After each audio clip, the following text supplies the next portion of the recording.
Oh, hello.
And welcome to a live broadcast of WBFR Playhouse of the Air. We thank you for braving the weather this Christmas Eve, and you'll be glad you did when you hear the story we have for you tonight. It's a Wonderful Life. Very good. Thank you, ladies and gentlemen. Now remember, this evening's program is being broadcast live from coast to coast, and our listeners are counting on your reactions as part of their listening pleasure. So don't be shy, and feel free to applaud, laugh, swoon, or cry just as loudly as the spirit moves. I'm getting the signal from our stage manager that we will be live on the air in just less than 3 minutes, which allows me just enough time to introduce you to the fine acting ensemble who will be performing this evening's entertainment. You know him from Chick Carter, Boy Detective, and Cowpoke Romance, playing George Bailey, the hero of tonight's story, Mr. J. Florence.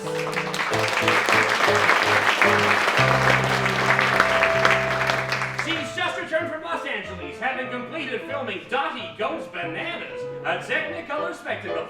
As his leading lady, Miss Mary Hatch, I give you Miss Ohio 1943, Sally Applewhite. WBFR Playhouse of the Air listeners have heard our next little lady in roles ranging from Mother Cabrini to Salome. Playing small town siren Violet Bick and others in tonight's performance, Miss Lana Sherwood.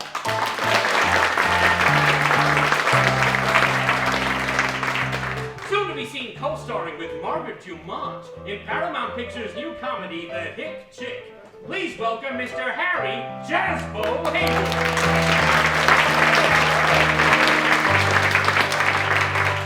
On the sound desk, as always, we have Wally Whizbang Watson.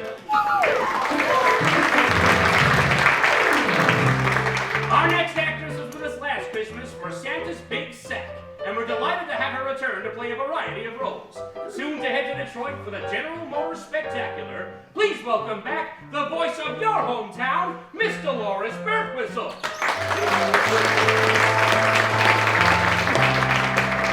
He's been to the West End in London, to Broadway here in New York City, and tonight he makes his WBFR debut. Fresh from Fresno's Friday Frolics, please welcome to the soundstage, playing Clarence the Angel, Mr. Mycroft Frog.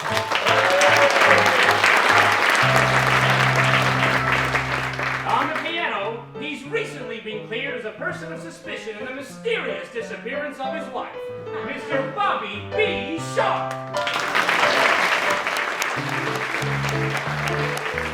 And finally, host of Females Are Fabulous. And here with you every week on Playhouse of the Air, I'm Freddie Fillmore.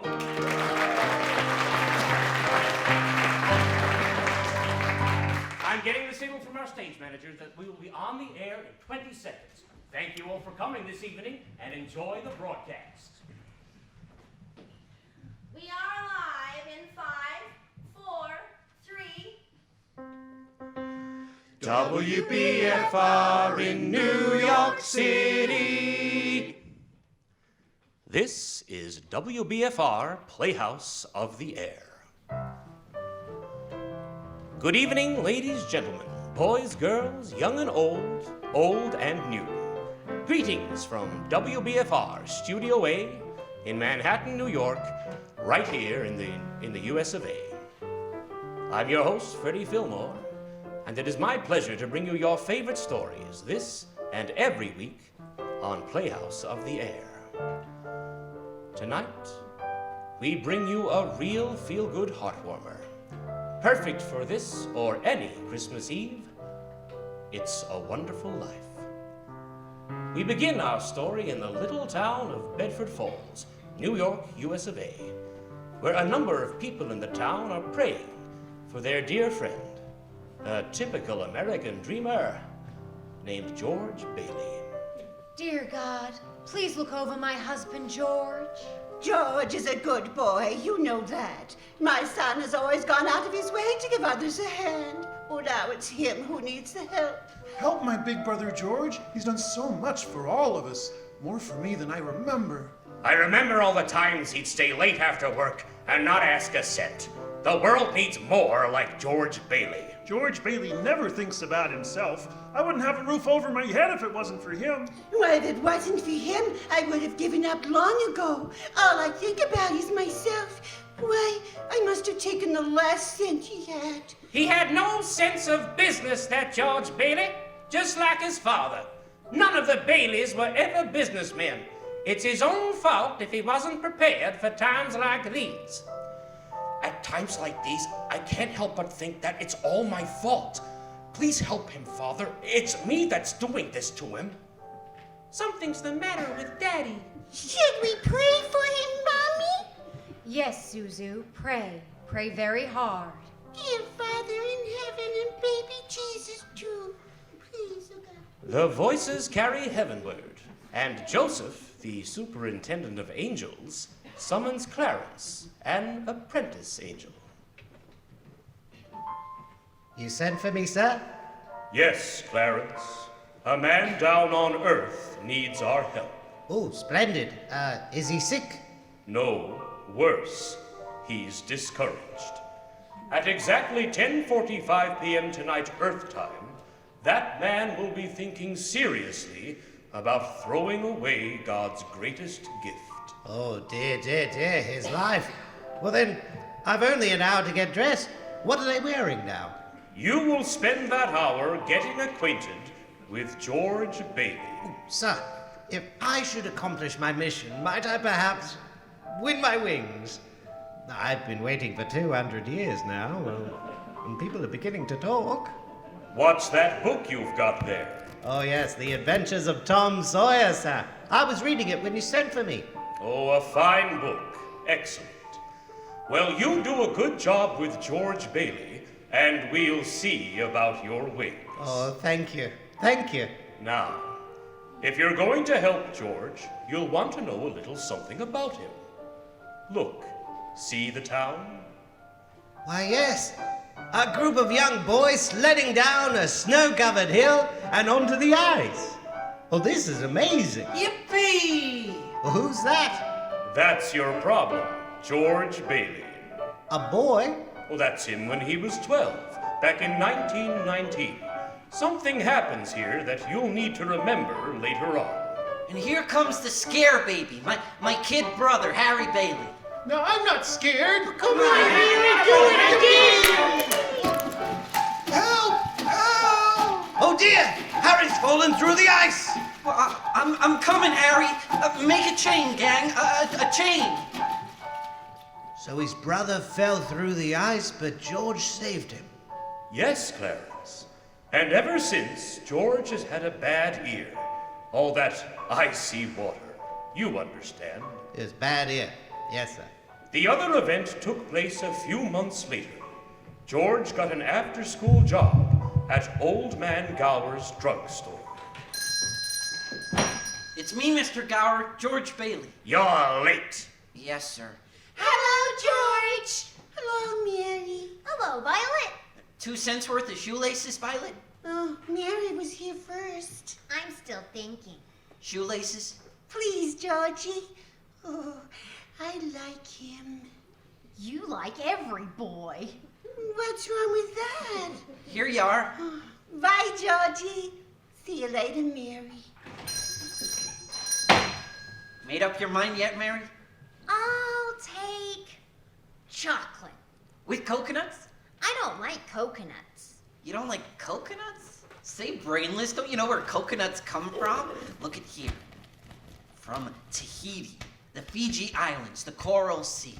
What's that you got there? A new magazine? I never saw it before. Well, of course you never.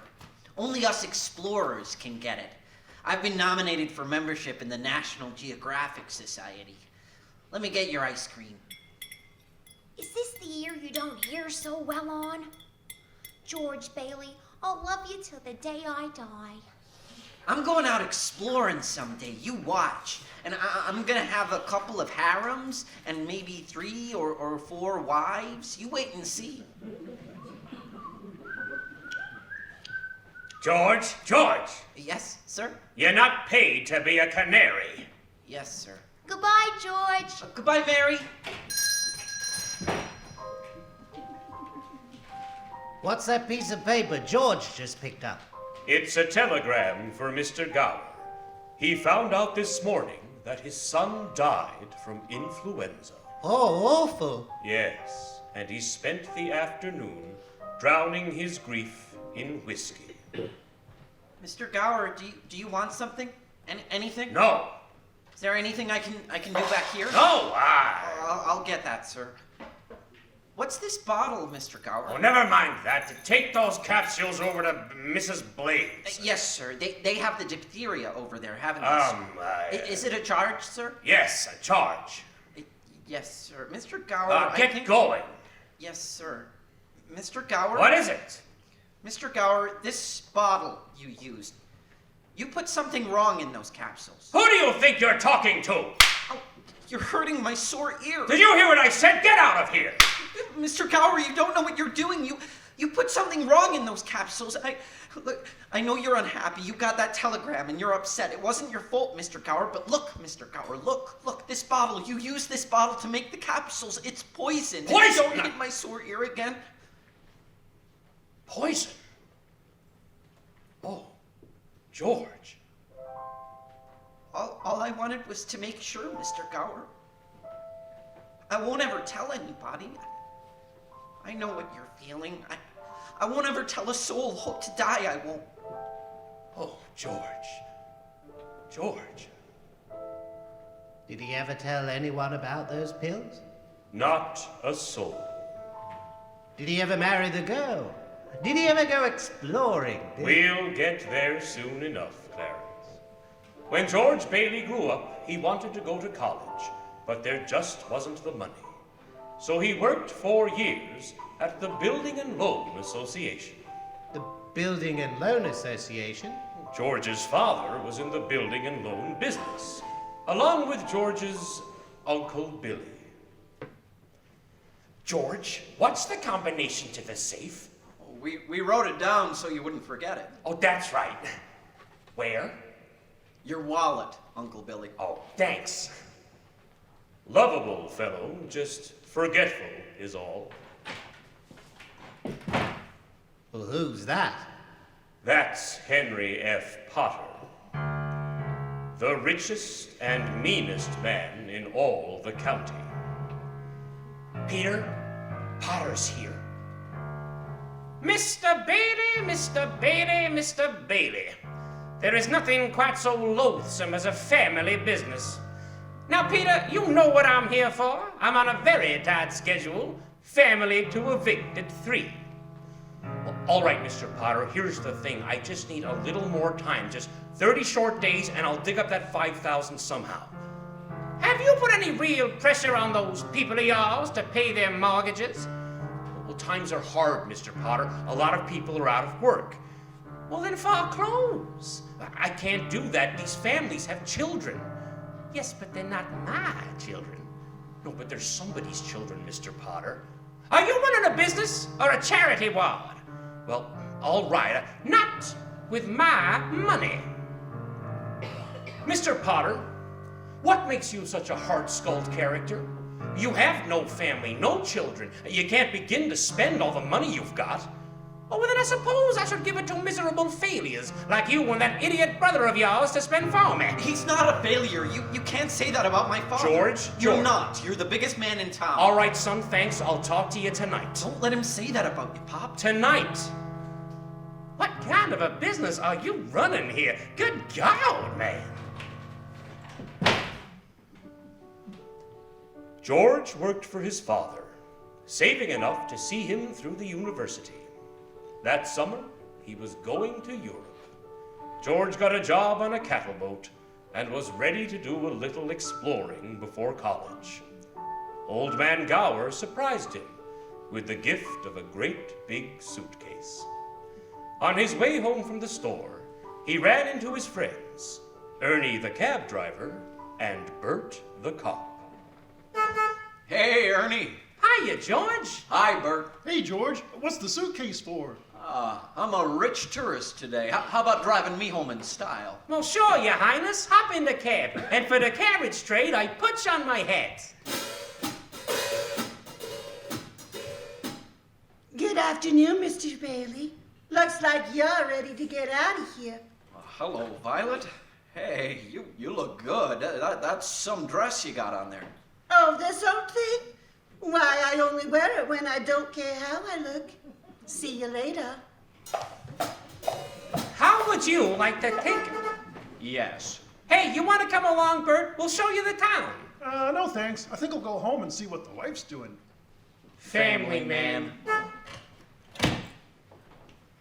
George saved enough to go away to college. His bags were packed, and he was all set to go.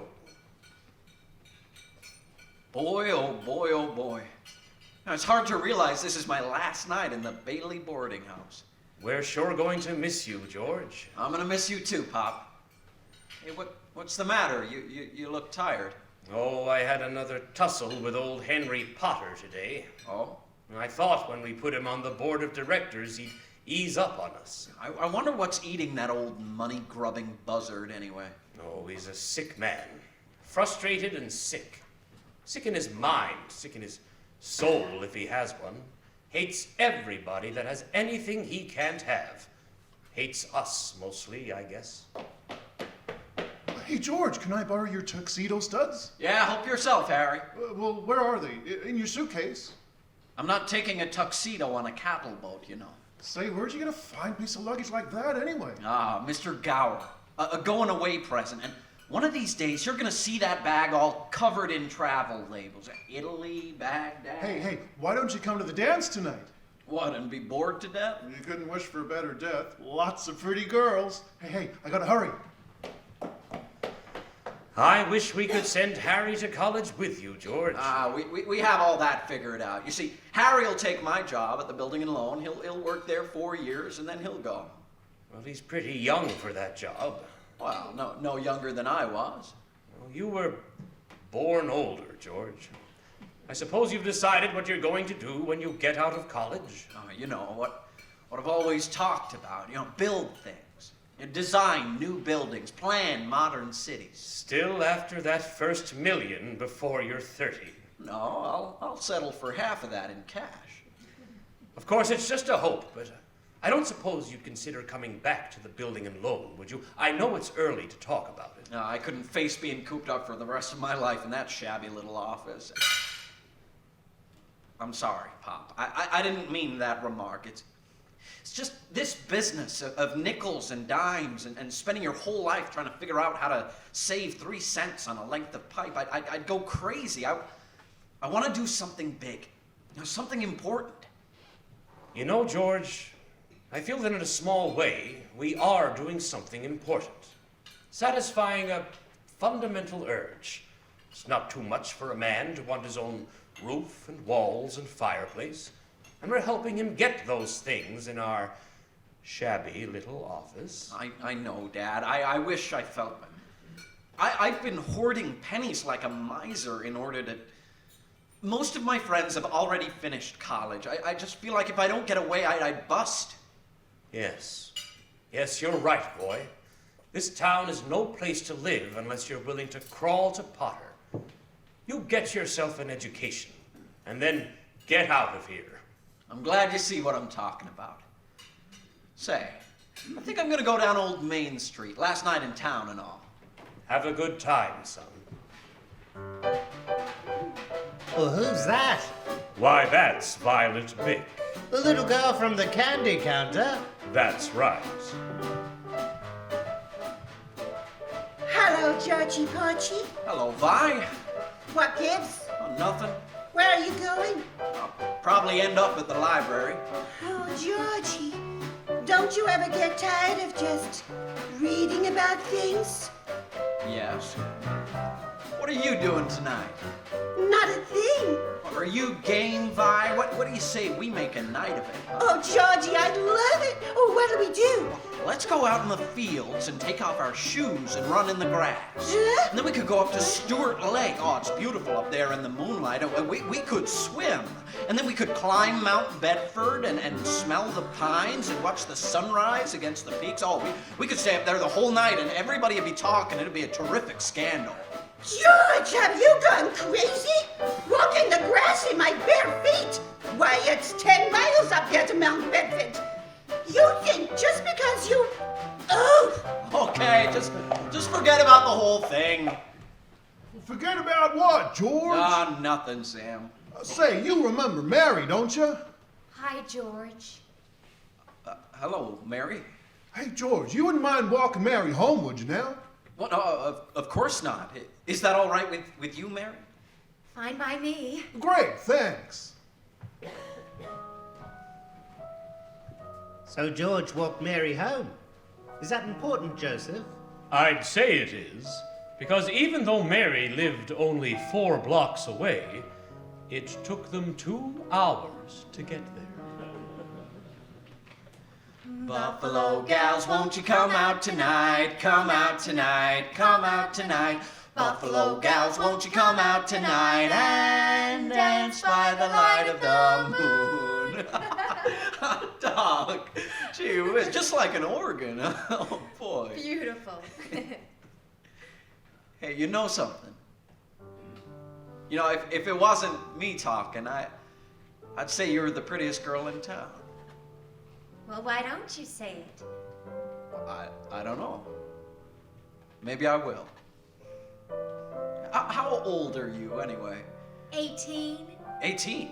Too young or too old? Oh, no, just right. Your age fits you.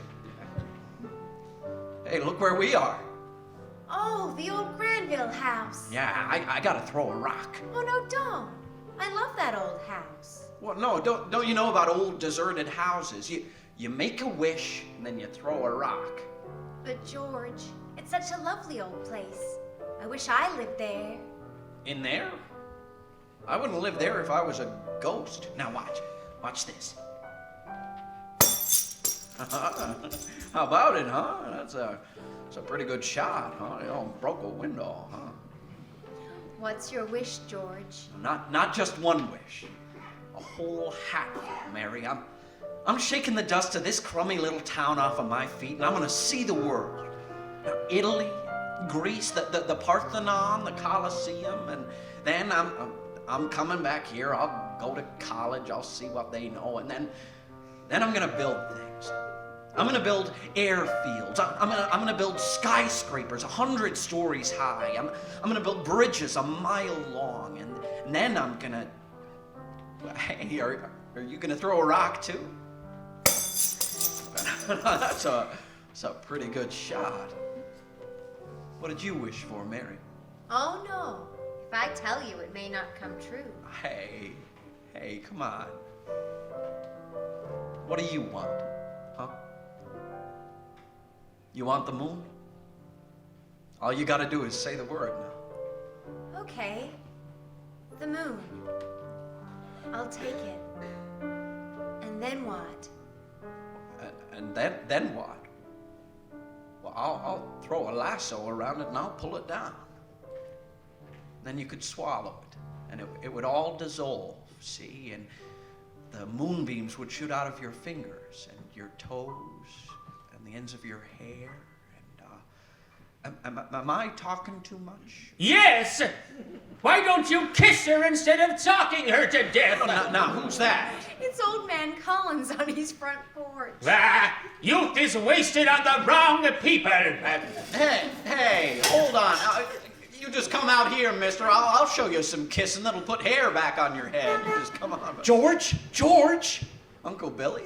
George, get in the car quick. Your father's had a stroke. I'm sorry, I've got to go, Mary. George's father died that night, Clarence. So, of course, George couldn't go to Europe. That fall, just as he was about to leave for college, the directors of the building and loan held a meeting. They were going to appoint a successor. And I want the board to know that George Bailey gave up his trip to Europe to help us out these past few months, and it was greatly appreciated. I think that's all we need you for now, George. Good luck to you at school. I know you're anxious to catch a train. Yes, I've got a taxi waiting for me downstairs. Mr. Chairman, I'd like to get to my real purpose. I claim that this institution is not necessary to this town. Therefore, Mr. Chairman, I make a motion to dissolve the building and loan and turn its assets and liabilities over to the receiver. It's too soon after Peter Bailey's death to discuss claw reform in the building and loan. It was his faith and devotion that are responsible for this organization. Well, I'll go further than that. I'll say that to the public, Peter Bailey was the building and loan. Oh, that's fine coming from you, Potter, considering you probably drove him to his grave.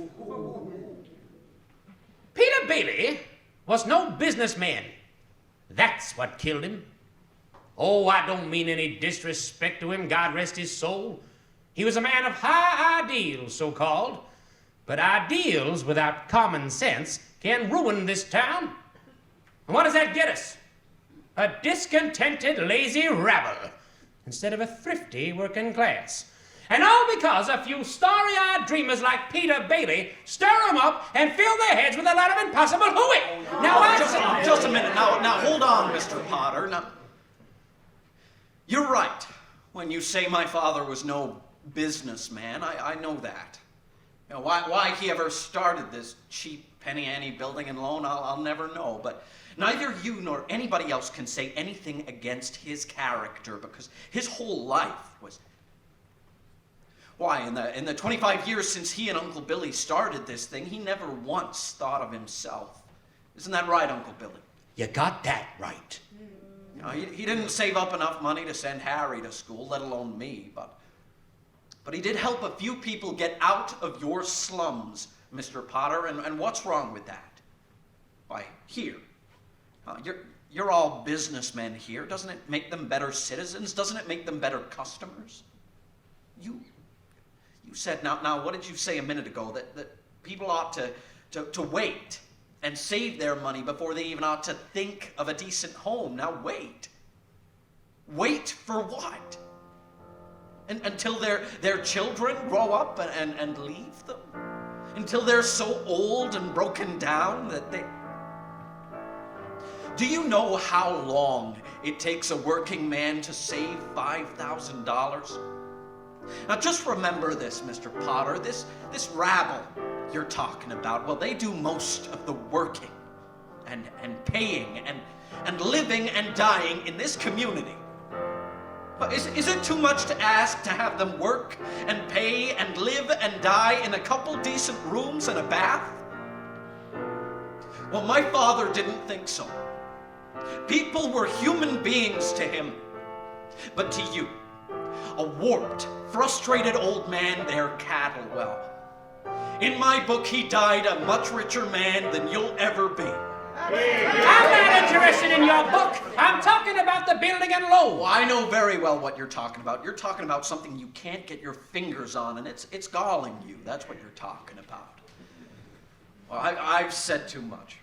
You're the board here, y'all. You do what you want with this thing, but just one thing more, though. This town needs this measly one-horse institution, if only to have some place where people can come without crawling to Potter.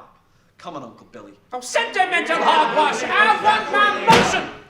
They're just coming out of the board meeting. I'll have to call you back. What happened, George? All we heard was a lot of yelling. Oh, boy, Matilda, you should have heard George. Yeah, they're voting us down in there.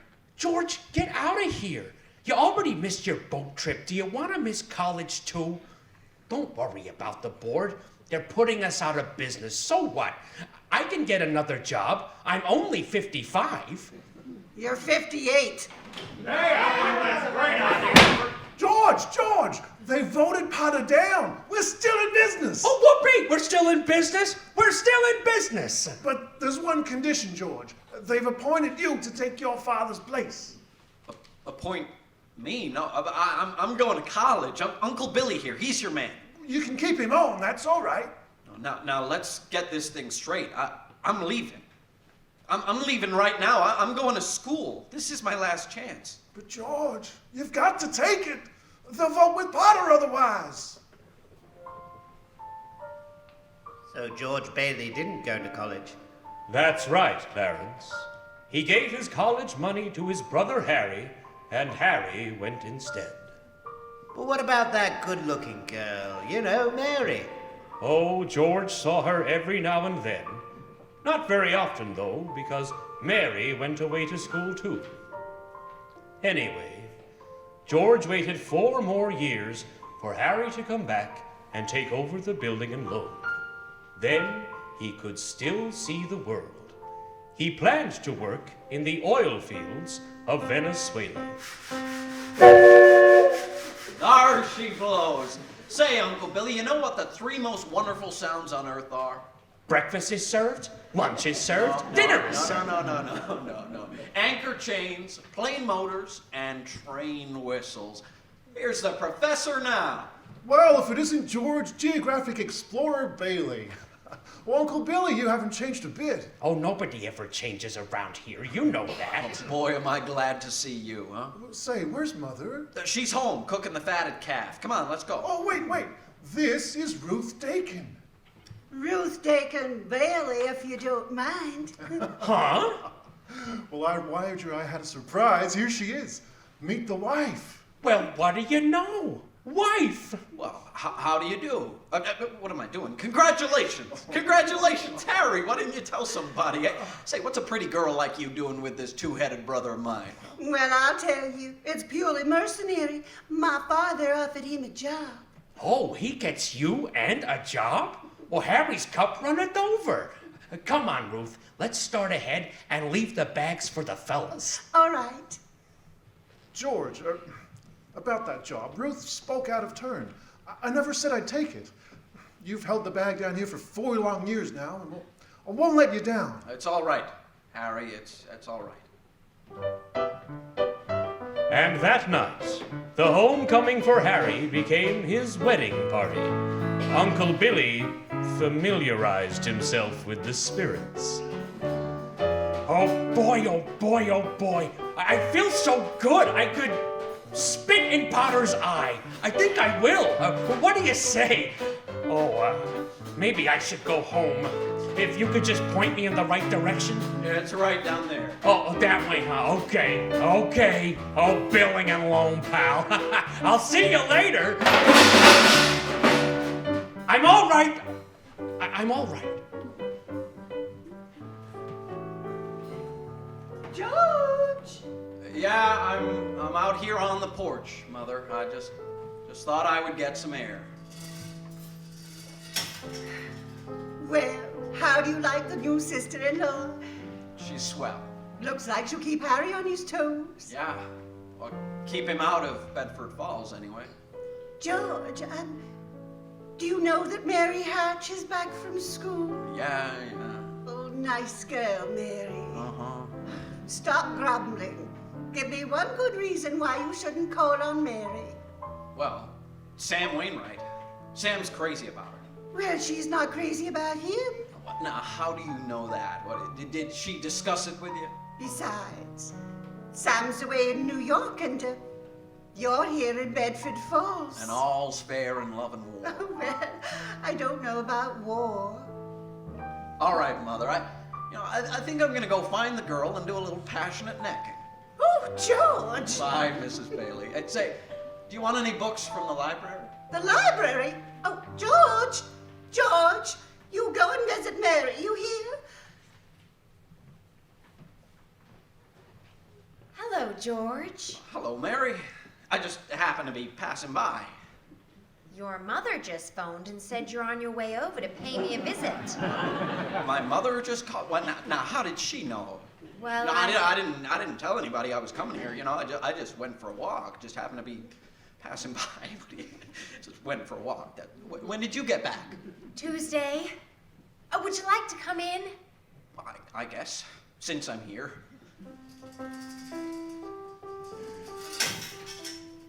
Say, where'd you get that dress? Do you like it? It's all right. I thought you'd go back to New York with Sam and Francie and then the rest of them. Oh, well, I worked there a couple of vacations, but I don't know. I guess I was homesick. Homesick for Bedford Falls? Yes, for my family and for everything. Would you like to sit down? All right. For a minute. You know, I still can't understand it. You know, I didn't tell anybody I was coming here. Would you rather leave? No. I don't want to be rude. It was nice about Harry and Ruth, wasn't it? Oh, yeah. No, that's all right. Don't you like her? Oh, no, of course I like her. She's a peach. Oh, it's just marriage in general you're not enthusiastic about, huh? No, marriage is okay for Harry and Sam Wainwright and you. Mary? Mary? Who's down there with you? It's George Bailey, Mother. George Bailey? What does he want? I don't know. George, what do you want? Me? Not a thing. I just came in here to get warm. He's making violent love to me, Mother. You tell him to go right on home, and don't you leave the house. Sam Wainwright promised to call tonight from New York. You know, your mother needn't, you know, I didn't come in here for What did you come here for? I don't know. You tell me. You're supposed to have all the answers. You tell me. Oh, why don't you go home? That's where I'm going. I don't know why I came here in the first place. Oh, Mary! The telephone! It's Sam! I'll get it. Hee-haw. Hello, Sam. How are you? Oh, gee, it's good to hear your voice again. Well, that's awfully sweet of you, Sam. There's an old friend of yours here. George Bailey. You mean old Mossback George? Yes, old moss-back George. Yeehaw! Put him on. Hold on, I'll call him. George. He doesn't want to speak to George, you idiot. He does so. He asked for him. George, Sam wants to speak to you. Hello, Sam. Say, fine pal you are. What are you trying to do, steal my girl? What do you mean? Nobody's trying to steal her. No, wait. No, I want to talk to both of you. Put Mary on the extension. Mother's on the extension. I am not. We can both hear you. George, just put your head a little closer. Oh, okay. There. That's better. We're listening, Sam. Well, I've got a plan that's going to make us all rich. George, you remember that night at Martini's bar when you were telling me about making plastics out of soybeans? Huh? Yeah. The soybeans, yeah. Yeah. So my father's looked into it, see, George, and well, he's going to build a factory outside of Rochester. What do you think about that? Rochester? Why Rochester? Well, why not? Can you think of anything better? Well, why not right here in Bedford Falls? You remember that old tool and machinery works? You tell your father he can get that for a song, and all the labor he wants too. You know, half the town was thrown out of work when they closed down. Was that so? Wow, well, I'll tell him. Oh, George, baby, I knew you'd come through with it. Oh, wait, here's the point, George. I may have a job for you, unless you're still married to the broken down old building and loan. Oh, Mary. Oh, I'm here. You tell that fella I'm offering him the chance of a lifetime, you hear? He says it's the chance of a lifetime. Give me that phone. Now, you listen to me, Mary. I don't want any plastics, and I don't want any job, and I don't want to get married, ever, to anyone. You understand that? I want to do what I want to do, and you're not... Oh, Mary. George? Oh, Mary. I love you. George.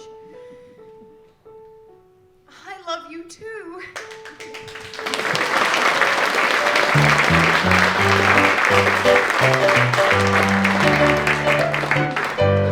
We will return to WBFR Playhouse of the Air's presentation of It's a Wonderful Life in just a few moments. But first, gentlemen, does your hair resemble a dried out bird's nest full of dandruff flakes?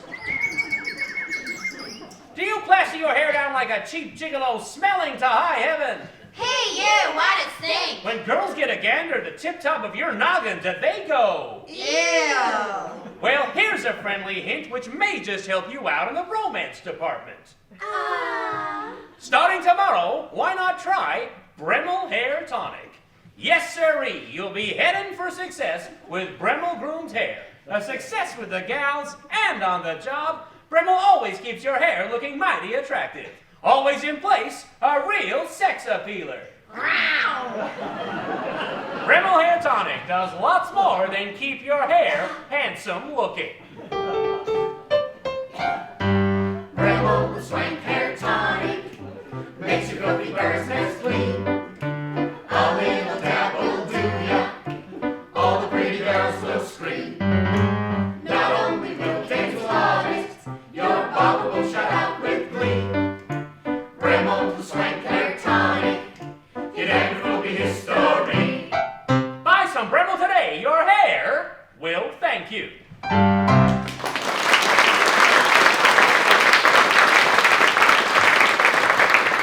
And now we return to It's a Wonderful Life.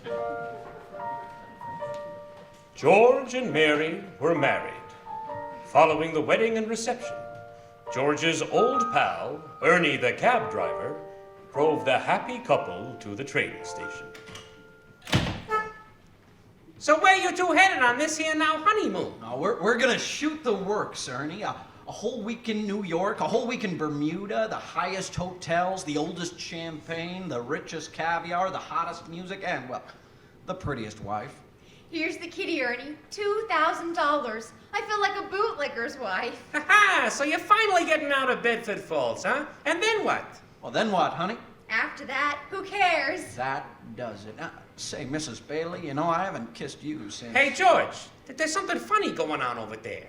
Look, over there at the bank. It looks like a run. Oh, well, just pull over there a minute, will you? Will you, Ernie? George, please, let's not stop. Let's go straight to the station. No, wait a minute. I better see what this is. I'll be right back. George, please. George! What is this, Uncle Billy? A holiday? Why are the doors locked? There's a crowd out front. This is a pickle, George. All right, now what happened? Well, all I know is the bank called our loan. I had to hand out all our cash. All of it? So every last cent of it. Holy mackerel. And then I got scared, George, and I closed the doors. Our charter says that we need to stay open until 6 o'clock or we'll lose our license. Bailey Brother Billing and... Get me, George. George, it's Potter. Hello? George, there's a rumor around town that you've closed your doors. Is that true? No, it isn't. Or do you need any police? Mobs can get pretty ugly sometimes, you know. We're fine. Well, we'll see. George, I'm going all out to help in this crisis. I've already guaranteed the bank sufficient funds to meet their needs. Well, they'll close for a week and then they'll reopen. Now, I may lose a fortune, but I'm willing to guarantee your people too. Just tell them to bring their shares on over here, and I will pay 50 cents on the dollar. You don't miss a trick, do you, Potter? Well, you're gonna miss this one. If you close your doors before 6 p.m., you will never reopen. He just took over the bank, Billy. Open the doors, let them in. Now, just remember, folks, this is not as black as it appears. Now, I've got some news for you folks. I just talked to old man Potter. He's guaranteed cash payments at the bank. Well, how about our money, George? Where's our money? Now, please, wait a minute, listen to me. You're thinking of this place all wrong. Your money's not here. Wait a minute, let me tell you. Your money is in people's houses. In the Kennedy house, and the McLaren house, and in your house, and 100 others. Now, what are you gonna do, foreclose on them? I got $242 in here, and $242 isn't gonna break anybody. All right, Charlie, all right. Now you'll get your money in 60 days. 60 days? Well, now that's what you agreed upon when you bought your shares. Old man Potter's taken over the bank. I got my money. He'll pay you 50 cents on every dollar. Now, wait a minute. Please, folks, please don't leave. I beg of you not to do this. If Potter gets a hold of your shares, he'll be owning this building and loan. Now, he's got the bank, he's got the bus line, he's got the department stores, and now he's after us because he wants to keep you living in his shacks and paying the kind of rent he decides to charge. Now, we can get through this, but we've got to stick together. We've got to have faith in each other. My husband's out of work. We need money. I've got doctor bills to pay. I can't feed my kids with faith. Well, how much do you need? We've still got some money. We've got $2,000 from the wedding. Hey, Mary, I've got $2,000 here. This should tide us over until the bank reopens. All right, Charlie, now how much do you need? $242. Charlie, just enough to tide you over until the bank reopens. I'll take $242. Okay, Uncle Billy, give Charlie $242, all right? Now, Ed, how much just to get by? Oh, $20, I suppose. Now we're talking. How about you, Mrs. Thompson? Oh, but it's your own money, George. Never mind that. How much do you want, Mrs. Thompson? Could I have $17.50? Bless your heart. Of course you can have it. Uncle Billy, give her $17.50. Now pay it back when you can. All right. Who's next? Look at the clock. Look. 5 seconds, 4 seconds, 3, 2, 1. 6 o'clock. We made it. Lock that door, Uncle Billy. Boy, we're still in business. Hey, we've even got $2 left. Bailey brother building it. Oh, just a minute. George, there's a phone call for you. Look, will you get my wife on the phone? She's probably over at her mother's. Well, Mrs. Bailey is on the phone. Oh, I don't want Mrs. Bailey. I want my wife. Oh, Mrs. Bailey, that's my wife. Hello? Listen, dear, I am sorry. What? Come home? What home? 320 Sycamore. Now, whose home is that? Oh, the Waldorf Hotel, huh? Well, that doesn't look like the Waldorf. Oh no. Number 320 Sycamore was the old Granville house. The one George and Mary threw rocks at and made wishes. Mary had prepared the house, including a turkey dinner, romantic decorations, and even a marriage bed. Welcome home, Mr. Bailey. Well, I'll be.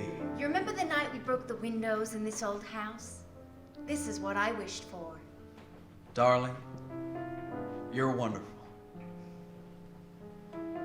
Yes, sir. That's where they spent their honeymoon. That's where they started their lives together. Mary made the leaky old house a home, while George toiled away at the building and loan office, providing houses for people like Giuseppe Martini.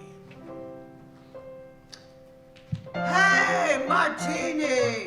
You're renting a new house! Rent? Ha ha! You hear that, Mr. Bailey? I own this house. Me, Giuseppe Martini, own my own house. No more we live like pigs in Potter's Field. We have something for you and your family, Mr. Martini. George and I bring something for all the new owners. For the Martinis? A housewarming gift? Oh, Maria, come quick! Bring her the kids! Bread, so that this house may never know hunger. Salt, that life may always have flavor. And wine, that joy and prosperity may reign forever. Enter the Martini Castle. Hooray! Bailey houses were popping up all over the place, mostly owned by people that used to live in Potter's Field. And Potter had had just about enough of that. So after a couple of years, Old Man Potter decided to call our George into his office. Sit down, George. Have a cigar. Thank you, sir.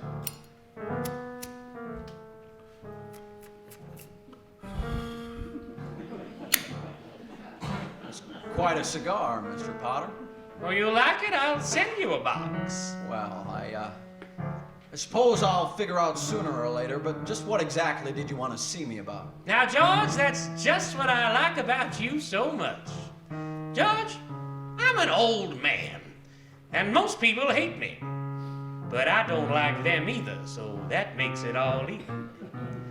Now, you know as well as I do that I run practically everything in this town but the Bailey Building and Loan. You know also that for a number of years I have been trying to get control of it, or kill it, but I haven't been able to do it. You have been stopping me. In fact, you have beaten me, George, and that takes some doing. Take during the Depression, for instance. You and I were the only ones kept our heads.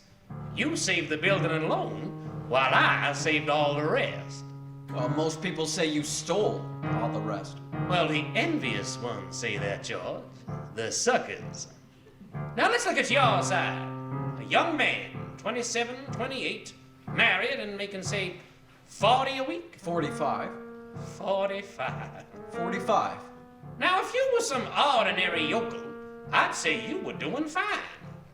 But George Bailey is intelligent, ambitious. He hates the building and loan almost as much as I do. He's been dying to get out of town ever since he was born. A young man, the smartest one of the crowd, mind you, who has to sit by and watch as his friends go places because he's trapped into frittering his life away playing nursemaid to a lot of garlic eaters. Do I paint a correct picture, George? Or do I exaggerate? What's your point, Mr. Potter? My point is, you're the only man in town what's licked me. I want to hire you. Manage my affairs. I'll start you out at $20,000 a year. $20,000 a year? You wouldn't mind living in the nicest house in town, buying your wife a lot of fine clothes, a couple of business trips to New York a year, maybe once in a while Europe. You wouldn't mind that, would you, George? Would I? You're not talking to somebody else around here, are you? You're sure you're talking to me? I'm George Bailey, remember? The building and loan, remember? Yes, George Bailey, whose ship has just come in, provided he has the brains enough to climb aboard. What about the building and loan? Oh, confound it, man! I am offering you a 3-year contract at $20,000 a year. Now, is it a deal, or isn't it? Mr. Potter, I know I ought to jump at the chance, but I was wondering if maybe you would give me 24 hours to think about it. Oh, sure. You go home and talk to your wife. Yeah, I'd like that. And in the meantime, I will draw up the papers, and soon you will be managing my affairs. Your affairs? No. The answer's no, doggone it. You sit here, and you think the whole world revolves around you and your money. Well, it doesn't, Mr. Potter. I'd say in the whole vast configuration of things, you were nothing but a scurvy little spider.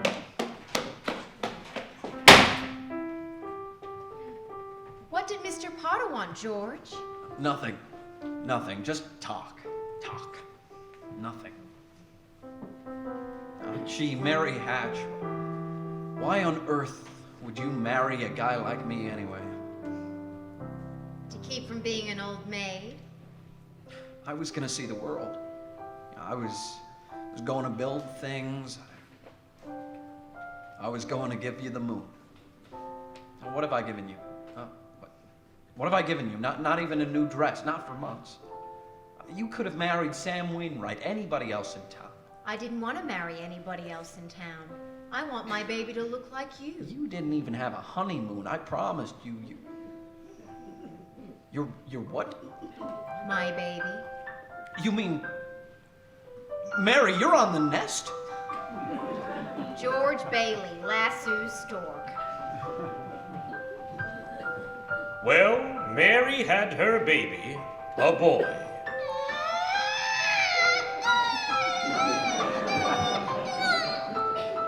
Well, you don't say. Then she had a girl.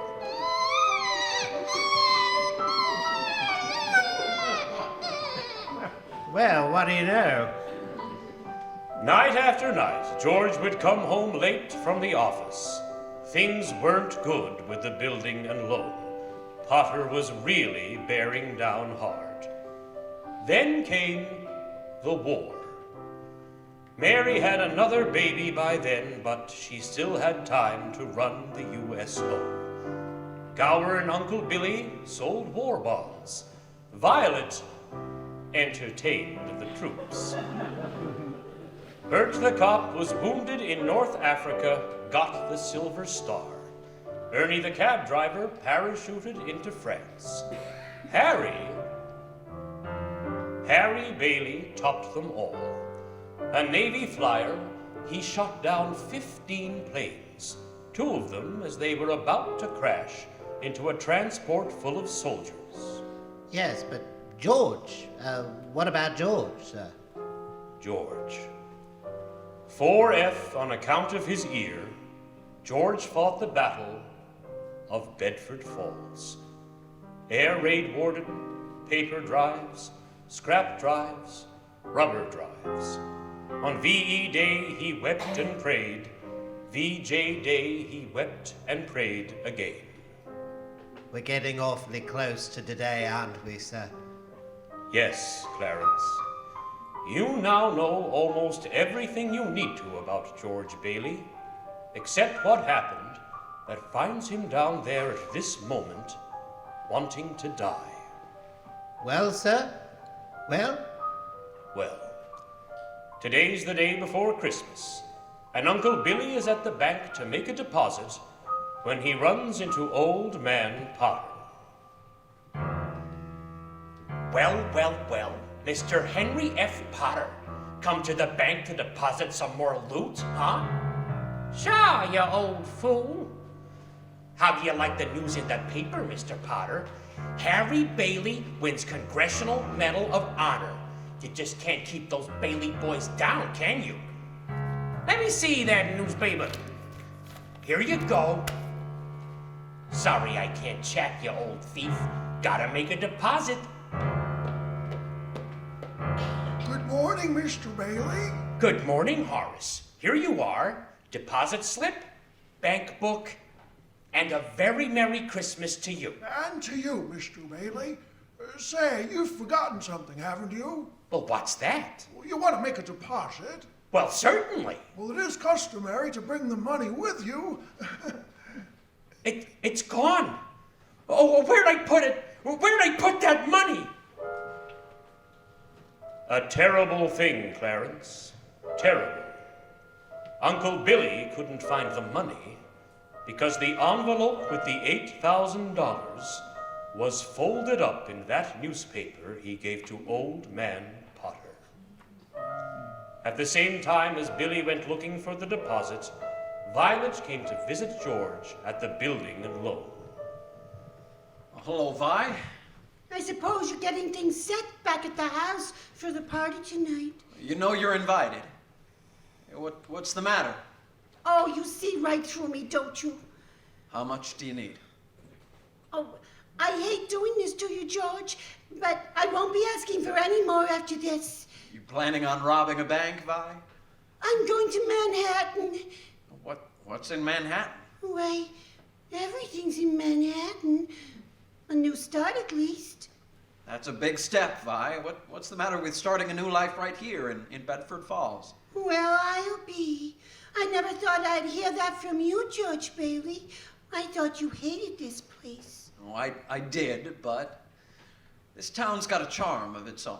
Oh, you should give twos, maybe. I'm just thinking of you, Violet. You know, Manhattan's a big place to take on your own. I've made a decision. There's a midnight train tonight, and I plan to be on it. Well, it takes a lot of character to leave your hometown and start all over again, so here's some dough. Oh, no, George, don't. What are you gonna do? Hawk your furs? And that hat? Are you gonna walk to New York? You know, they charge for meals and rent up there, the same as they do as in Bedford Falls. Yeah, sure. It's a loan. That's my business, building and loan. Besides, you'll get a job. Good luck to you. I'm glad I know you, George Bailey. Say hello to New York for me. Merry Christmas, George. George! Uncle, what's going on? The bank examiner's in town today, and Today? Yeah, he just wants the accounts payable. What's the matter with you? The money. The $8,000. What, Uncle Billy? What happened to it? I don't know. I went to the bank to deposit it, but when I got there, I didn't have it. $8,000, Uncle Billy. The bank examiner's in town today, and that's not our money. It belongs to the depositors. No, I'm so sorry, George. I just don't know how this happened. The first place to look is in your coat pocket. I told you to put it there as soon as you left. Oh, I'm no good to you, George. I'm no good. Let's go then. We've got to retrace your steps. We'll leave no stone unturned. As Billy and George went looking for the deposits, Potter had a meeting with the state bank examiner, Sadie Vance. The whole town's turned upside down with the Bailey boys' homecoming. Congressional medal and all. Well, I guess they do things like that. May I take a look at your paper? Go ahead. Why, this is a deposit from Bailey. Oh, that old fool Billy Bailey gave me that newspaper. Well, you're going to deposit it for him, right, Potter?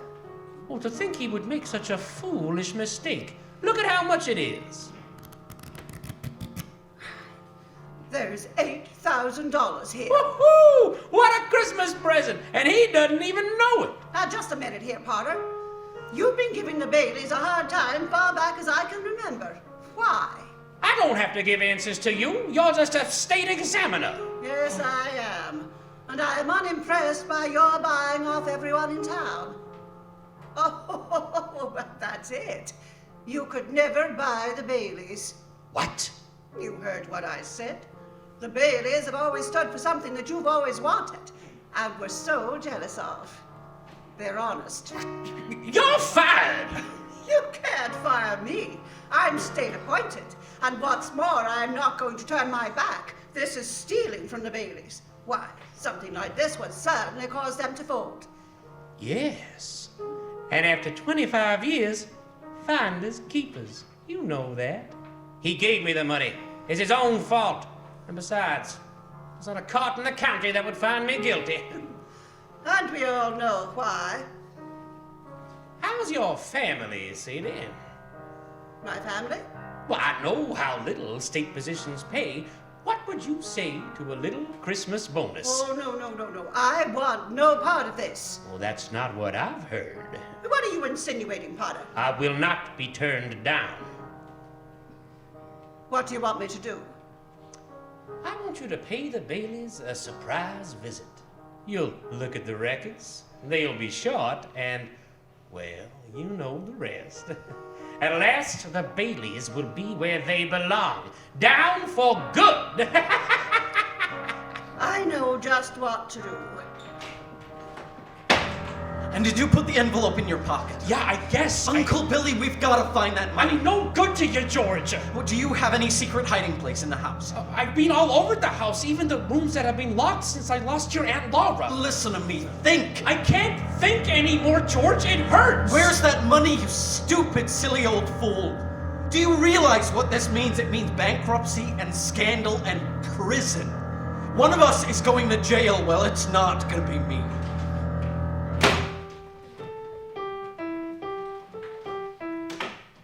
Hello, darling. Hello, Daddy. Daddy, did you bring the wreath? Wreath? What wreath? The Merry Christmas wreath for the window. I left it at the office. Is it snowing? Yeah, I just started. Where's your coat and hat? I left them at the office. What's the matter? Nothing's the matter. Everything's all right. Isn't it wonderful about Harry? We're famous, George. I'll bet I had 50 calls today about the banquet, the parade. Your mother's so excited. Must she keep playing that? I have to practice for the party tonight, Daddy. Mommy says we can stay up until midnight and sing Christmas carols. Can you sing, Daddy? Better hurry and shave, George. The families will be here soon. Families? I don't want the families here. Excuse me. Have a hectic day. Oh, yeah, another big red letter day for the Baileys. Daddy, the Browns next door have a new car. You should see it. What's the matter with our car, huh? Isn't our car good enough for you? Yes, Daddy. Excuse me. Excuse you for what? I burped. All right, darling, you're excused. Now go upstairs and see what little Zuzu wants. What's the matter with Zuzu? Oh, she caught a cold coming home from school. They gave her a flower for a prize, and she didn't want to crush it, so she didn't button up her coat. What is it, a sore throat? Oh, the doctor says it's nothing serious. Was the doctor here? I called him right away. Was she running a temperature? Oh, just a tinsy one. Gosh, it's this old house. I don't know why we all don't have pneumonia, this drafty old barn. Might as well be living in a refrigerator. Why do we have to live here in the first place and stay around this measly, crummy old town? George, what's wrong? Wrong? Everything's wrong. What do you call this, a happy family? Why do we have to have all these kids? Dad, how do you spell frankincense? I don't know. Ask your mother. Where are you going? Up to see Zuzu. Hi, Daddy. Well, what happened to you? I want a flower. Where do you think you're going? I want to give my flower a drink. Here, give Daddy the flower. I'll give it a drink. Look, Daddy, some of the petals came off. Paste it. All right, I'll paste this together. Good as new. Give the flower a drink. Now, will you do something for me? What? Will you try and get some sleep? But I'm not sleepy. I want to look at my flower. I know, but if you just go to sleep and then you can dream about it, and it'll be a whole garden. It will? Uh-huh. Telephone! I'll get it. Hello? Yes, this is Mrs. Bailey. Oh, thank you, Mrs. Welsh. The doctor says she'll be out of bed in time for her Christmas dinner. Is that Zuzu's teacher? Yes. Let me talk to her. Hello, Mrs. Welch? This is George Bailey. What kind of teacher are you anyway? What do you mean sending her home like that, half naked? George! Is this the sort of thing we pay our taxes for, to have teachers like you, silly, stupid, careless people who send our kids home without any clothes on? Hello, Mrs. Welch. I want to apologize. Hello? Hello? She hung up. I'll hang her up. Now, who do you think you are? Wait a minute. Hello? Who is this? Oh, Mr. Welch. Oh, that's fine, Mr. Welch. Gives me a chance to tell you what I really think of your wife. George! Will you get out and let me handle this? Hello? Oh, you will, huh? Oh, that's fine, Mr. Welch. Anytime you think you're man enough, you just... Hello? Daddy? Oh. How do you spell hallelujah? What do you think I am, the dictionary? Janie, haven't you learned that silly tune yet? You've played it over and over again. Now stop it! Stop it!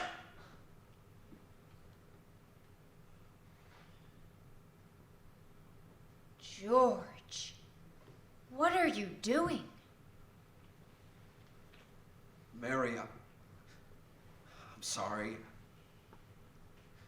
I'm sorry, Janie. I didn't mean to. Now you go on and practice. Pete, I owe you an apology too. I'm sorry. What did you want to know? Nothing, Daddy. What's the matter with everybody? Janie, I told you to practice. Now go on. Play. Oh, Daddy. George, why must you torture the children? Why don't you... Mary. Where's Daddy going? Bedford 247, please. Is Daddy in trouble? Yes, Pete. Shall I pray for him? Yes, Janie, pray very hard. Me too. You too, Tommy. Hello, Uncle Billy.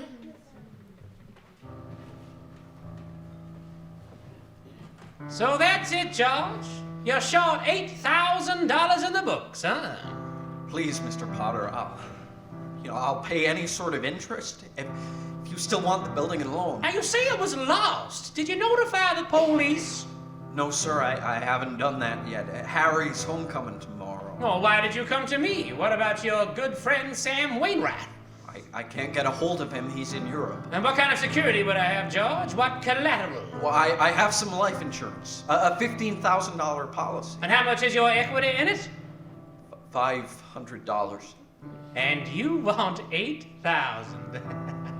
Look at you. You used to be so cocky. You were going to go out and conquer the world. You once called me a warped, frustrated old man. Well, what are you but a warped, frustrated young man? Crawling in here on your hands and knees for help. No securities, no stocks, no bonds. You're worth more dead than you are alive. Why don't you go to the riffraff you love so much and ask them for help? Please, Mr. Potter, please help me. My wife, my kids. Oh, you know what I'm going to do for you? As a stockholder of the building and loan, I am calling the state examiner to get a warrant for your arrest. Misappropriation of funds, manipulation, malfeasance. Please, they can't arrest me. Oh, you go ahead and run. You can't hide a little town like this. Merry Christmas, George.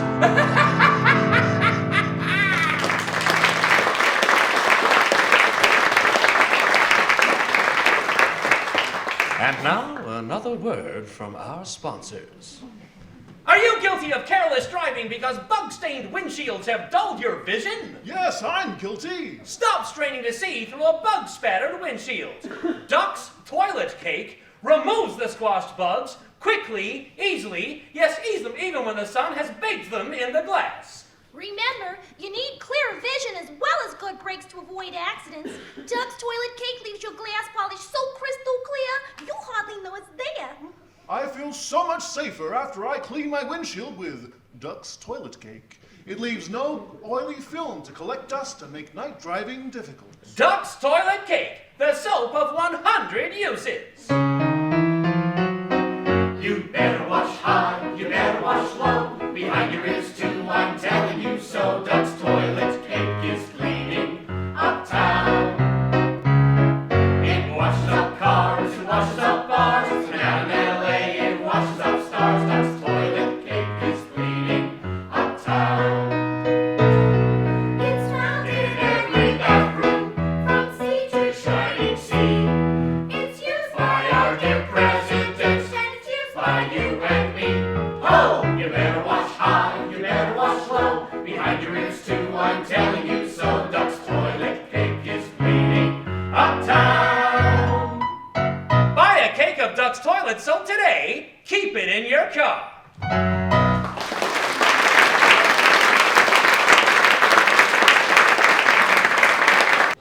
And now, the dramatic conclusion of It's a Wonderful Life.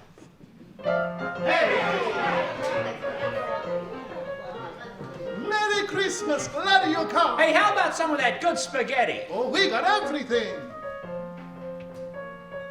Where's George, sir? Where? After running out of Potter's office, George ended up at Martini's bar. He's had a couple of drinks, Clarence. He's just sitting there. What is he saying? Who is he? God, dear Father in heaven, I'm not a praying man, but if you're up there and you can hear me, Show me the way. I'm at the end of my rope. Show me the way, God. Are you all right, George? You need somebody to take you home. Oh, why you drink so much, my friend? Oh, you don't feel good. Please, go home, Mr. Bailey. Bailey? You say Bailey? Which Bailey? Oh, this gentleman is my friend, Mr. George Bailey.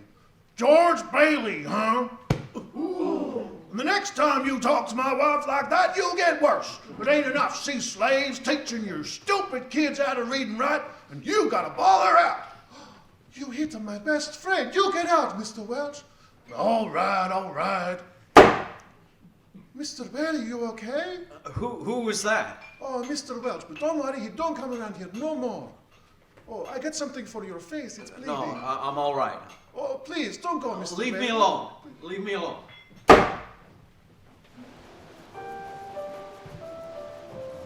George is headed toward the bridge now, Clarence. Can you see him? He looks like he's going to jump. It's time, Clarence.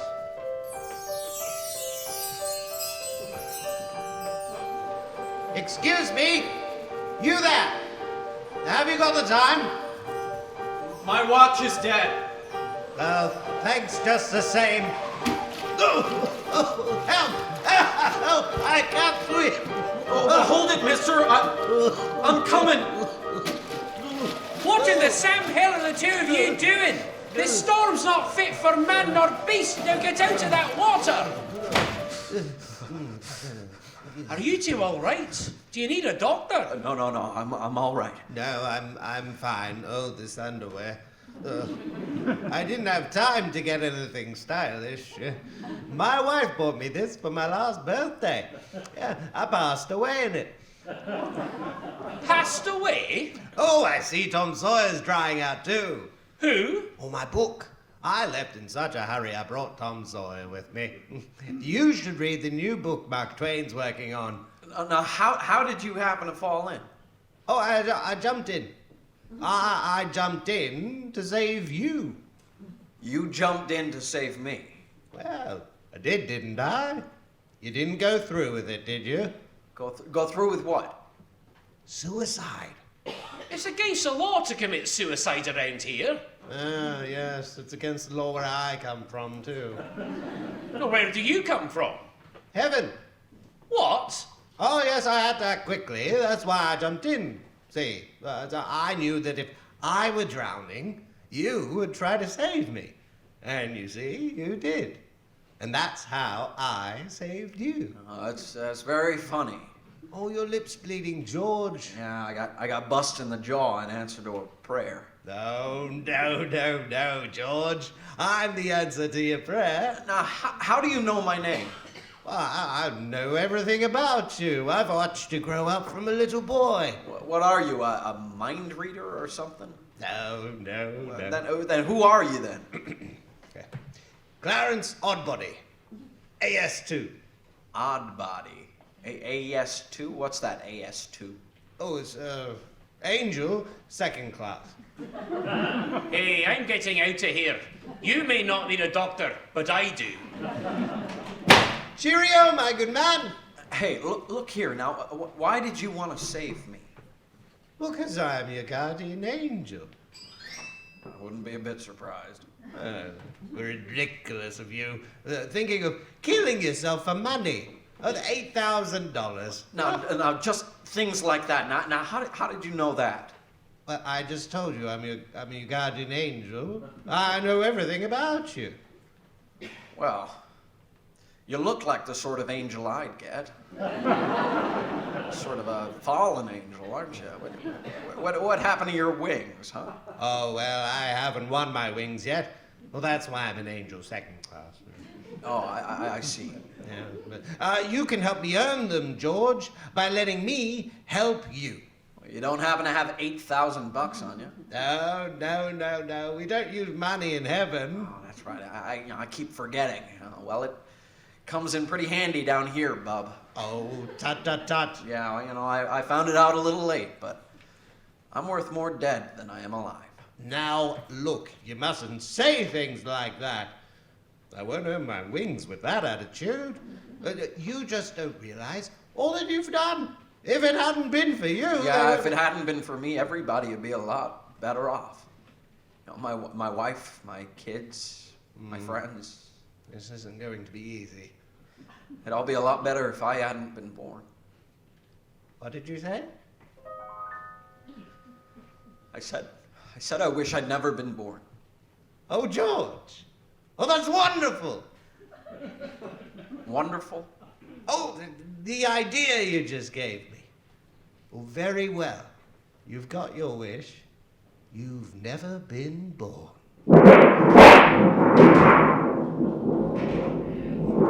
Never been born. Well, exactly.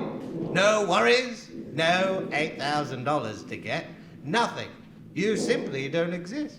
Hey, wait a minute. This ear of mine. Say something else in that ear. Oh, you don't have a bad ear anymore, George? Oh, don't you see? You're not the George Bailey you think you are. You're a nobody. It's the doggonest thing. Your lips stopped bleeding too, George. It has? Well, what do you know about that? What happened? I need a drink.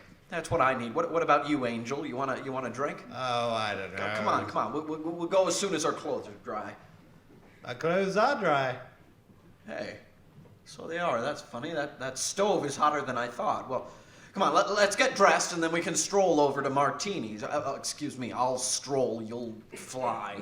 Oh no, I haven't You haven't got your wings. That's right. Well, a couple of drinks and we'll both fly. There's a place to sit down. Sit down, Clarence. Oh, hello, Nick. Clarence, welcome to the best bar in Bedford Falls. Bedford Falls? Don't you mean Pottersville? Pottersville? Where's Martini? Look, I'm the boss here. Do you want a drink or don't you? Okay, all right. Double bourbon, quick, huh? Okay. What's yours, bub? Oh, I was just thinking of the mulled wine. Eh?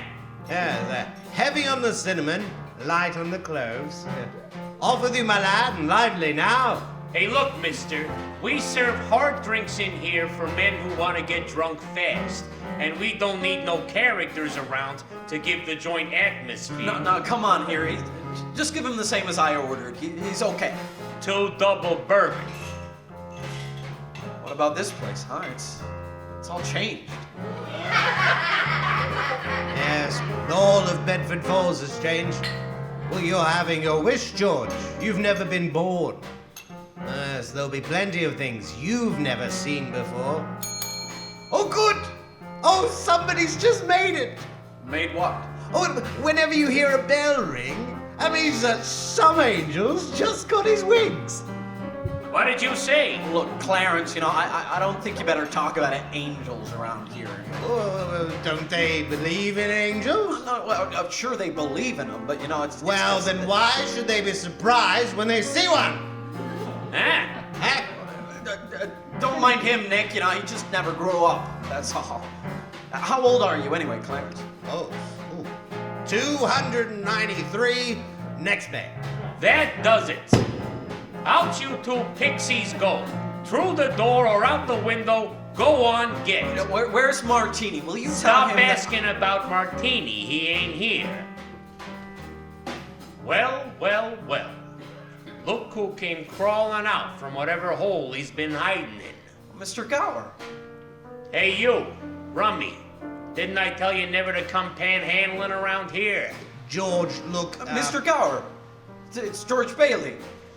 Don't you know me? Will you buy me a drink, mister? Just one drink.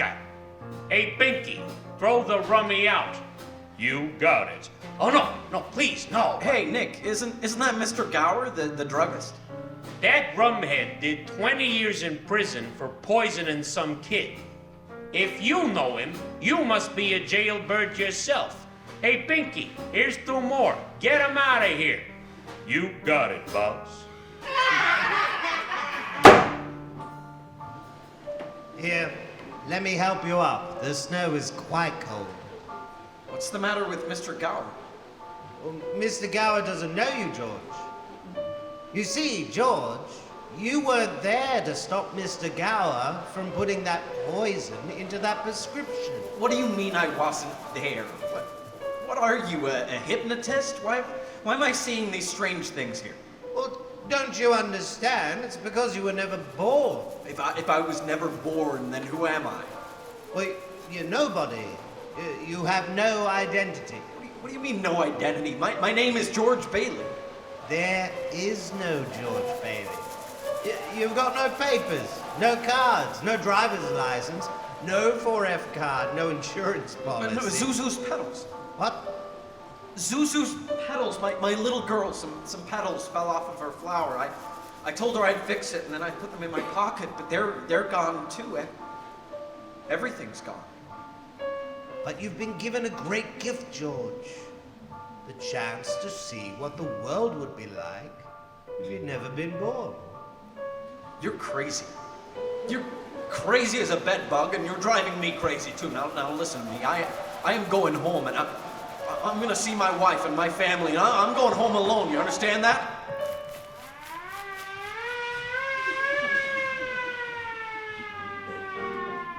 You know the drill. Hands behind your back, sister. Keep your hands off me. Why don't you bust someone else for a change? Hey, officer, where'd the building and loan move to? The building and what? The Bailey building and loan. It was up there. Well, they went out of business years ago. Now all that's left is this burlesque house. Not so fast, copper.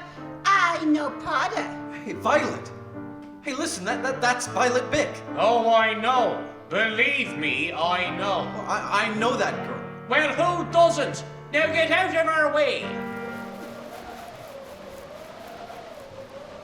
Taxi? Hey, Ernie, take me home, huh? I'm going off of my nut.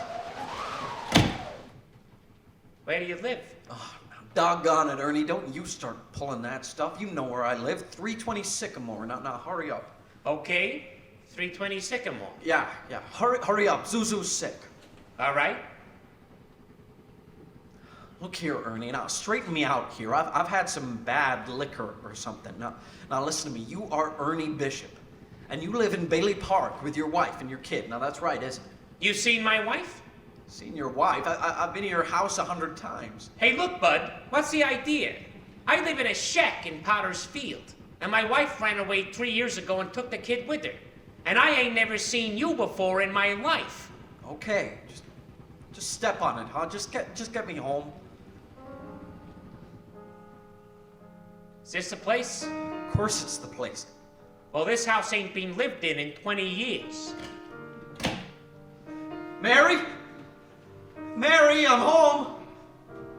Kids, Pete, Tommy, Janie, Suzu, where are you? They're not here, George. You have no children. Where are they, Clarence? What have you done with them? All right, put up your hands. What is this? No fast moves. Come out of here, both of you. Bert. Oh, Bert, thank heaven you're here, Bert. Something's happened. Help me out here. What's happened to this house? Where's Mary, huh? Where are my kids? Watch him, Bert. Come on, I'm taking you down to the station. No, Bert, now listen to me. It's this fellow here. He says he's an angel. He's trying to hypnotize me. Don't make me use my nightstick. Bert, I hate to do this, but... Run, George! Run, George! Ma Bailey's boarding house.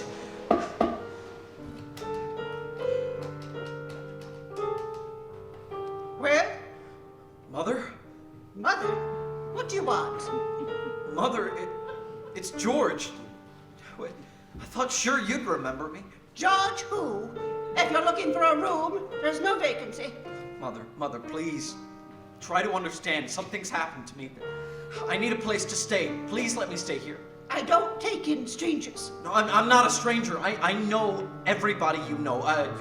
Your uncle your brother-in-law, Uncle Billy. You know him? Sure I do. When'd you see him last? Today, over at his house. That's a lie. He's been in the insane asylum ever since he lost his business. And if you ask me, that's where you belong.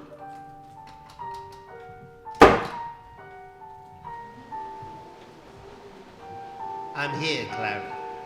I'm here, George. My mother, My own mother didn't even know me. Strange, isn't it?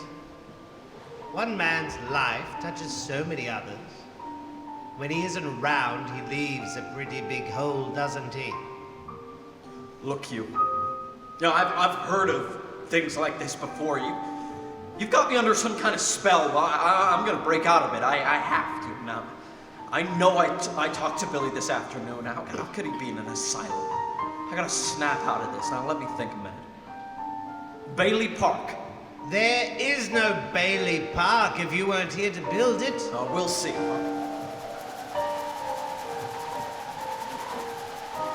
This is Bailey Park. People live here. It's pretty grim. This is where Bailey Park is supposed to be. What's this gravestone doing here? Why is the name Bailey on it? Well, that wouldn't be yours. No, my father's name's on it, but what's this other name? Why is my brother Harry's name on there? Your brother fell through the ice and drowned at the age of 9. No, that's a lie.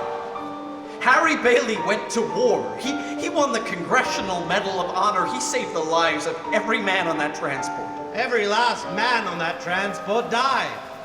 Harry wasn't there to save them because you weren't there to save Harry.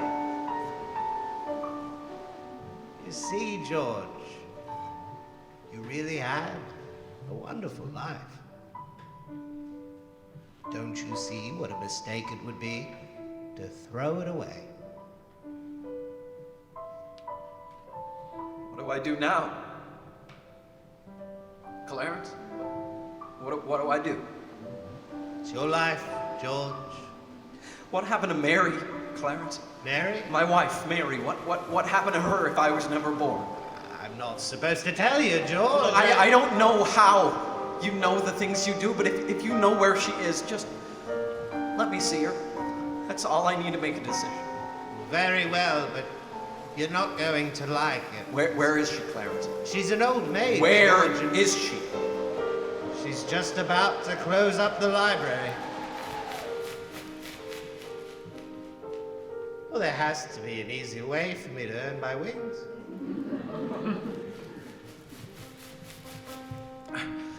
Is the library closed? It's Christmas Eve. We can't stay open all night. Can I ask you something? I should really be getting home. What is there to go home to? That is none of your business, sir. The library's closed. Maybe you should try back with the 26th. Mary, I'm sorry.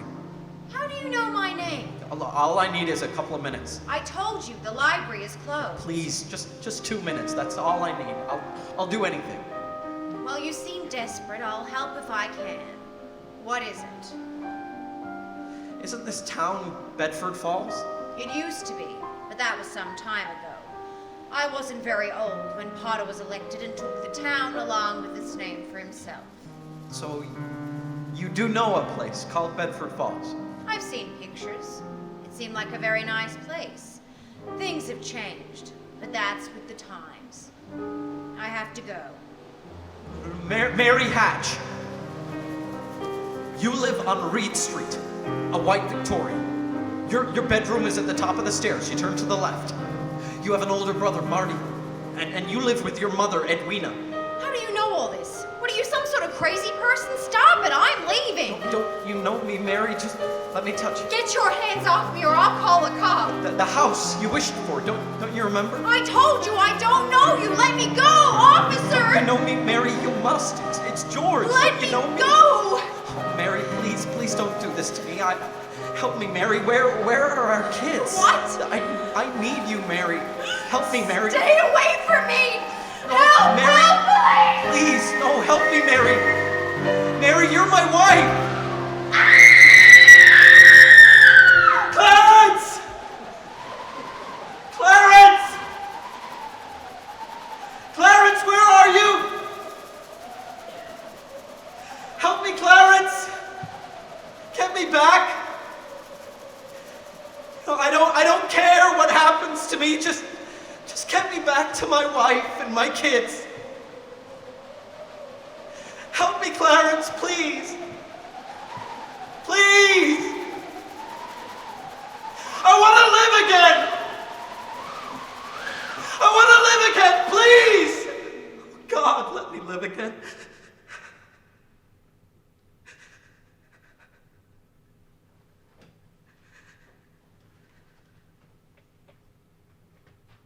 George? Is that you, George? Get away from me, Bert. Get away from me. You come any closer, I'll hit you again. What in the Sam Hill are you yelling for, George? Come on, George? George? Bert? Do you know me? No, you. I've been looking all over town for you. Where have you been? Hey, Bert. I'm alive again, Bert. You sure you're feeling okay? Oh, your mouth's bleeding. It is? My mouth's bleeding, Bert. Look at the blood come out of there. Hey, Zuzu's petals. Zuzu's petals. There they are. What do you know about that? What? Merry Christmas, Bert. Merry Christmas, George. Come on, get in. I'll drive you home. You will, Bert. Well, do that and turn the siren wide open, huh? Merry Christmas, Bedford Falls. Hey, Merry Christmas, you wonderful old building and loan. Merry Christmas, Mr. Potter. Yippee! Mary, I'm home. Wait, what is this? All these people, these reporters. What? Merry Christmas, reporters. Mr. Bailey, there's a deficit. I know. $8,000, I bet, huh? I got a piece of paper here for you.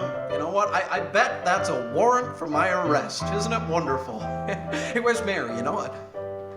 Look at this wonderful old drafty house.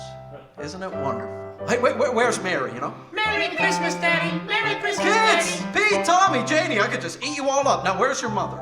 She went looking for you with Uncle Billy. Zuzu, my little ginger snap, how do you feel? Fine, Daddy. Not a smidge of temperature. Not a smidge. Hallelujah. George, darling!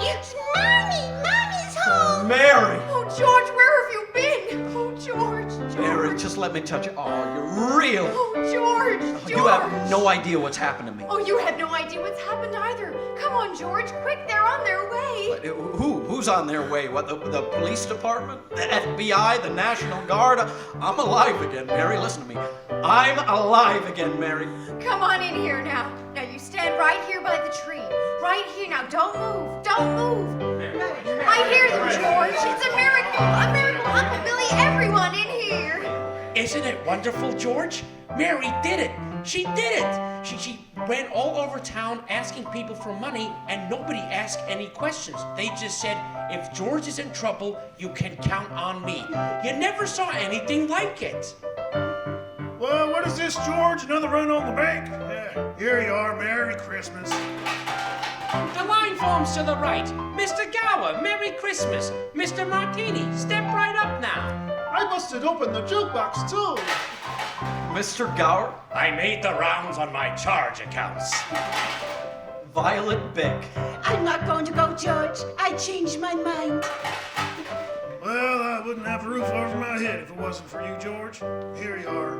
$242. I've been saving this money for a divorce. If I ever get a husband. Merry Christmas, George. Merry Christmas, Mother. Oh, Merry Christmas, everyone. Merry Christmas.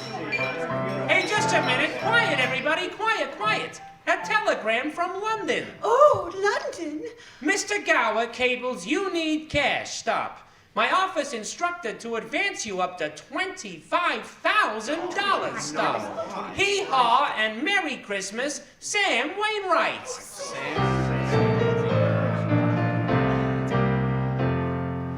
Hark the herald angels sing, glory to the newborn King. Peace on earth. George, hey, how are you? Harry! Mary, it looks like I got here too late. Mary, I got in here as quickly as I could up from the airport. The fool flew all the way up here in a blizzard. Harry, how about your banquet in Washington? Well, I left right in the middle of it as soon as I got Mary's telegram. How about some wine? A great idea. A toast to my big brother George, the richest man in town. George, darling. Should old acquaintance be forgot and never brought to mind? What's this book, George? That's Tom Sawyer. Look, there's an inscription. George, remember, no man is a failure who has friends. Thanks for the wings. Love, Clarence. What's that? That's a Christmas present from a very dear friend of mine. Look, Daddy. Teacher says every time a bell rings, an angel gets his wings. That's right. That's right. Attaboy, Clarence.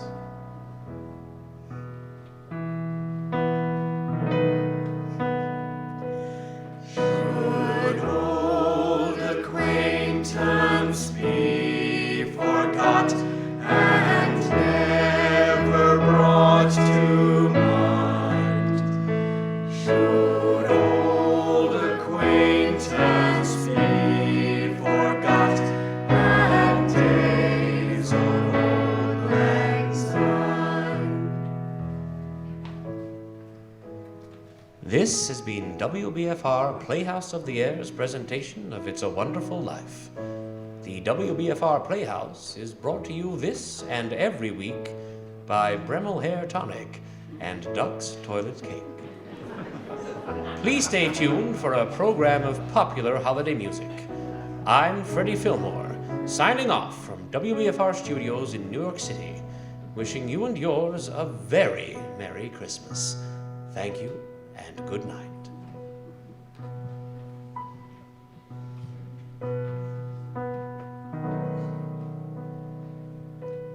Should old acquaintance be forgot and never brought to mind?